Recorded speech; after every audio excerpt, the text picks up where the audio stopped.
आईने हिंदी के एक नए एपिसोड में आपका स्वागत है। भारतीय वायुसेना के सबसे महत्वपूर्ण फाइटर जेट प्रोग्राम तेजस मार्क वन अल्फा से जुड़ी एक बड़ी और राहत देने वाली खबर सामने आई है। जनरल इलेक्ट्रिक एरोस्पेस ने आखिरकार हिंदुस्तान एरोनॉटिक्स लिमिटेड को 7वां F404 IN-20 इंजन डिलीवर कर दिया है। पिछले 2 सालों से इंजन की कमी की वजह से तेजस मार्क वन अल्फा की डिलीवरी लगातार लेट हो रही थी, लेकिन अब ऐसा लग रहा है कि यह मुश्किल धीरे धीरे खत्म होने वाली है। तो क्या अब हिंदुस्तान एरोनॉटिक्स लिमिटेड तेजी से तेजस मार्क वन अल्फा तैयार करेगा? क्या भारतीय वायुसेना को समय पर लड़ाकू विमान मिलने शुरू हो जाएंगे? और आने वाले महीनों में कितने इंजन भारत पहुंच सकते हैं? आज के इस वीडियो में हम इन सभी सवालों का जवाब विस्तार से जानेंगे। देखिए, पहले समझते हैं कि हुआ क्या है। 7 जुलाई 2026 को रिपोर्ट सामने आई कि जनरल इलेक्ट्रिक एरोस्पेस ने हिंदुस्तान एरोनॉटिक्स लिमिटेड को 7वां F404 IN-20 इंजन सौंप दिया है। ये इंजन सीधे तेजस मार्क वन अल्फा के लिए इस्तेमाल किया जाएगा। पहले भी जनरल इलेक्ट्रिक 6 इंजन भारत भेज चुका था और अब 7वें इंजन के आने से HAL के पास उत्पादन के लिए जो अतिरिक्त इंजन है वो उपलब्ध हो गए हैं। अब ये सुनने में कोई छोटी खबर लग सकती है, लेकिन वास्तव में इसका असर पूरे तेजस मार्क वन अल्फा प्रोग्राम पर पड़ने वाला है। F404 हमारे लिए महत्वपूर्ण क्यों है? देखिए, तेजस मार्क वन का पूरा एयरफ्रेम, एवियोनिक्स, एसा रेडार, इलेक्ट्रॉनिक वॉरफेयर सिस्टम और बाकी सभी उपकरण पहले से तैयार किए जा सकते हैं, लेकिन जब तक इंजन नहीं लगता तब तक विमान की अंतिम assembly, taxi trial, engine run और जो पहली उड़ान है वो संभव नहीं होती। यानी इंजन ही पूरी उत्पादन प्रक्रिया जो है वो F404 इंजन के इर्द गिर्द टिकी हुई है। अब इसी वजह से पिछले 2 वर्षों में इंजन की देरी ने पूरे प्रोग्राम की गति को धीमा कर दिया है। अब देरी हुई क्यों? देखिए, इसके लिए किसी एक कारण को जिम्मेदार ठहराना थोड़ा सही नहीं होगा। कोविड के बाद से पूरी दुनिया में सप्लाई चेन प्रभावित हुई। जनरल इलेक्ट्रिक एरोस्पेस भी इससे अछूती नहीं रही। कई महीनों में जो अभी चीज़ें हैं वो सामान्य होने में लग गई और कई महत्वपूर्ण पुर्जों की सप्लाई प्रभावित हुई, जिससे F404 इंजन का उत्पादन समय पर नहीं हो पाया। इसका सीधा असर हिंदुस्तान एरोनॉटिक्स लिमिटेड पर पड़ा। HAL के पास कई तेजस मार्क वन अल्फा एयरफ्रेम तैयार थे, लेकिन इंजन ना मिलने के कारण वो अंतिम चरण तक नहीं पहुंच पाए। अब 7वें इंजन से क्या बदल जाएगा? आप लोगों को लग रहा होगा कि एक ही इंजन तो मिला है, इससे क्या कोई बहुत बड़ा धरती थोड़ी हिल जाएगी।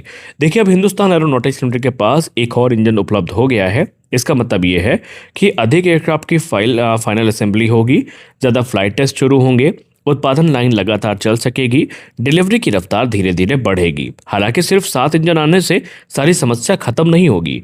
असल बदलाव तब आएगा जब जनरल इलेक्ट्रिक लगातार हर महीने इंजन भेजना शुरू कर दे। अब इसके लिए ऑलरेडी हिंदुस्तान एरोनॉटिक्स लिमिटेड ने अपनी जो तैयारी है उसको करना शुरू कर दिया है। दिलचस्प बात यह है कि हिंदुस्तान एरोनॉटिक्स लिमिटेड इंजन का इंतजार नहीं कर रहा था, बल्कि कंपनी पहले से ही कई तेजस मार्क वन अल्फा एयरफ्रेम को तैयार कर चुकी है। अब जैसे जैसे इंजन आते जाएंगे वैसे वैसे उन विमानों में इंजन लगाकर उन्हें उड़ान के लिए तैयार किया जाएगा। यानी उत्पादन लाइन पहले से सक्रिय है। फिलहाल हिंदुस्तान एरोनॉटिक्स लिमिटेड के पास लगभग 48,000 करोड़ का ऑर्डर है। इसके तहत 83 तेजस मार्क वन अल्फा भारतीय वायुसेना के लिए बनाए जा रहे हैं। इसके अलावा सरकार ने 97 अतिरिक्त तेजस मार्क वन अल्फा की खरीद को भी मंजूरी दे दी है और इस तरह आने वाले वर्षों में भारत के पास कुल 180 तेजस मार्क वन अल्फा हो सकते हैं और ये भारतीय वायुसेना के लिए एक बहुत बड़ी उपलब्धि होगी।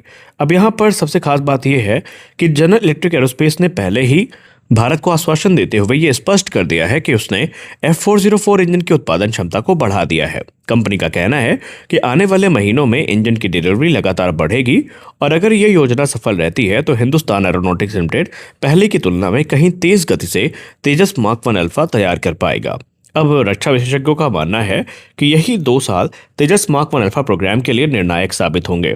अगर जनरल इलेक्ट्रिक एरोस्पेस हर महीने लगातार इंजन देता रहा तो उत्पादन दर बढ़ेगी, भारतीय वायुसेना को नियमित डिलीवरी मिलेगी और पुराने MiG-21 और जैगुआर जैसे जो विमान हैं उनकी जगह तेजी से जो तेजस मार्क वन अल्फा है वो शामिल किए जा सकेंगे। अब जाहिर सी बात है, तेजस मार्क वन अल्फा हमारे लिए बहुत महत्वपूर्ण है। तेजस मार्क वन अल्फा केवल एक नया लड़ाकू विमान नहीं है, ये भारत की रक्षा आत्मनिर्भरता का सबसे बड़ा प्रतीक बन चुका है। इसमें एडवांस एसा रेडार शामिल है, digital flight control system, electronic warfare sweet, beyond visual range missile क्षमता और बेहतर मेंटेनेंस सिस्टम के साथ साथ कम ऑपरेटिंग कॉस्ट भी जुड़ी हुई है। और यही विमान आगे चलकर भारतीय वायुसेना की रीढ़ की हड्डी बनने वाला है। तो अब क्या डिलीवरी समय पर होगी, इसको हम लोग ऑलरेडी डिस्कस कर चुके हैं। आप सबको पता है कि सबसे बड़ा सवाल तो यही है कि अब इंजन आ रहे हैं तो क्या डिलीवरी हो पाएगी। देखिए, 7वें इंजन की डिलीवरी निश्चित रूप से सकारात्मक संकेत है, लेकिन सफलता इस बात पर निर्भर करेगी कि जनरल इलेक्ट्रिक आने वाले महीनों में लगातार इंजन भेजता है या नहीं। अगर इंजन सप्लाई बिना रुके जारी रहती है तो हिंदुस्तान एरोनॉटिक्स लिमिटेड 2026 और 2027 तक जो उत्पादन है उसमें उल्लेखनीय तेजी ला सकता है। भविष्य की तस्वीरों की बात करें तो तेजस मार्क 1 अल्फा के बाद तेजस मार्क 2, एमका और टेटबीएफ हमारी प्राथमिकता होंगी। लेकिन अगर हम तेजस मार्क 1 डिलीवरी की बात करें तो अभी इसमें कई चरण होने बाकी हैं, जिसके बारे में अभी हम आगे बात करेंगे। देखिए, अभी इन सारी परियोजनाओं की जिसके बारे में हमने बात करी, इसकी सफलता इस बात पर निर्भर करती है कि भारत भविष्य में इंजन के मामले में कितना आत्मनिर्भर बनता है। तो कुल मिलाकर जनरल इलेक्ट्रिक एरोस्पेस द्वारा 7वें F404 IN20 इंजन की डिलीवरी तेजस मार्क 1 अल्फा के लिए एक सकारात्मक और महत्वपूर्ण कदम है। हालांकि अभी भी इंजन सप्लाई की निरंतरता सबसे बड़ी चुनौती बनी हुई है। अगर जनरल इलेक्ट्रिक अपने वादे के अनुसार नियमित रूप से इंजन उपलब्ध करवाता है तो हिंदुस्तान एरोनॉटिक्स लिमिटेड उत्पादन और डिलीवरी दोनों में तेजी ला सकेगा। इससे भारतीय वायुसेना को समय पर आधुनिक स्वदेशी लड़ाकू विमान मिलेंगे और भारत की आत्मनिर्भर रक्षा क्षमता को बड़ा बल मिलेगा। अब आइए बात कर लेते हैं कि एयरक्राफ्ट की डिलीवरी हो कब तक सकती है और क्या क्या नई चीज़ें हमें देखने को मिल सकती हैं। रही बात डिलीवरी की, तो अभी भारतीय वायुसेना को एक भी तेजस मार्क 1 अल्फा औपचारिक रूप से हैंडओवर नहीं किया गया है। F404 के बारे में हमने बात कर ली है। अब अभी कुछ अंतिम सर्टिफिकेशंस हैं वो होने बाकी हैं और कुछ इंटीग्रेशन के लिए फाइनल रिपोर्ट है वो आनी बाकी है। इसके बाद जो होगा वो हमें देखने को मिलेगा। अब जो स्थिति है वो काफ़ी अच्छी होती जा रही है। आने वाले महीने में जो अभी मीटिंग है वो आयोजित की जानी है, क्योंकि अगर इंजन सप्लाई नियमित रहती है तो इंडियन एयरफोर्स की सभी अनिवार्य शर्तें पूरी हो जाती हैं और पहली जो तेजस मार्क 1 अल्फा की डिलीवरी है वो 2026 के अंत तक हमें देखने को मिल सकती है, क्योंकि दूसरी छमाही की रिपोर्ट हमें पहले भी देखने को मिलती रही है। हालांकि अभी हिंदुस्तान एरोनॉटिक्स लिमिटेड और रक्षा मंत्रालय कोई अंतिम तारीख घोषित नहीं किया है, लेकिन अभी हाल ही में इंडियन एयरफोर्स और एचएएल के बीच में एक महत्वपूर्ण जो रिव्यू मीटिंग है वो प्रस्तावित थी, जो कि डिले हो गई थी। अब वो सितंबर में पोस्टपोन की गई है। तो इस मीटिंग में कुछ चीज़ें हैं जो अनिवार्य रूप से तय होंगी, जहां पर ये देखा जाएगा कि इंडियन एयरफोर्स की जो नीड्स हैं वो फुलफिल हो रही हैं या नहीं। कुछ प्राइमरी जो नीड्स हैं वो अगर पूरी हो जाती हैं तो इंडियन एयरफोर्स इन विमानों को एक्सेप्ट कर लेगी। अब रही बात स्वदेशी इंजन की, तो जाहिर सी बात है स्वदेशी इंजन को लेकर के भी इस समय एचएएल और इंडियन एयरफोर्स के बीच में कई बार बातचीत हो चुकी है।